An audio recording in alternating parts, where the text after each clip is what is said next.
Secunderabad Rajkot express ટ્રેનમાં ગાંજાના જથ્થાની હેરફેર કરતા તથા ગાંજાનો જથ્થો મંગાવનાર આરોપીઓને કુલ 16.105 કિલોગ્રામ ગાંજાનો જથ્થો મળી કુલ 9,24,260ના મત્તાનો મુદ્દામાલ સાથે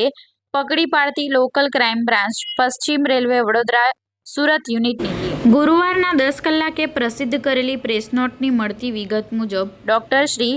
KLN રાવ સાહેબ ડીજીપી CID ક્રાઇમ અને રેલવેઝ ગુજરાત રાજ્ય ગાંધીનગર અને પરીક્ષિતા રાઠોડ સાહેબ ઇન્ચાર્જ અધિક્ષક પોલીસ મહાનિર્દેશક રેલવેઝ અમદાવાદ તથા અભય સોની સાહેબ પોલીસ અધિક્ષક પશ્ચિમ રેલવે વડોદરા દ્વારા આંતરરાજ્યમાં રેલવે ટ્રેન મારફતે ગુજરાત રાજ્યમાં નશાકારક તેમજ માંદક પદાર્થોની હેરાફેરી સદંતર નેસ્ત નાબૂદ કરવા સૂચના આપી હતી, જેના અન્વયે સુરત LCBના police inspector Tarun Patel, police sub inspector Ravirajsinh જાડેજાના માર્ગદર્શન હેઠળ તારીખ 11/2/2026ના રોજ LCB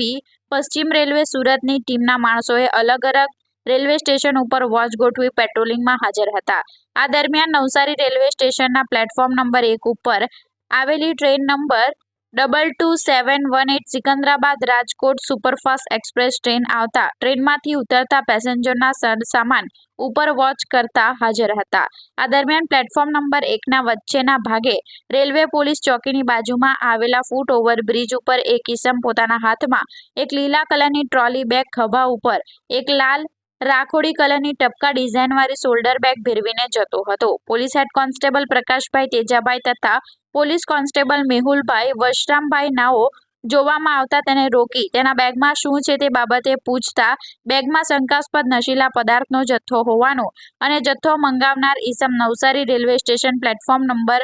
ઉપર જ ઊભેલો હોવાનું જણાતા police head constable Pravin Raghunath તથા પોલીસ કોન્સ્ટેબલ નિલેશભાઈ અરવિંદભાઈ તે ઈસમને પકડી પાડી તેના વિરુદ્ધ કાયદેસરની કાર્યવાહી કરવામાં આવી હતી. પોલીસે કુલ 9,24,260 રૂપિયાનો મુદ્દામાલ કબજે કરી સાગર નારણ જાતે બહેરા તેમજ સંજય ઉર્ફે લાલુ,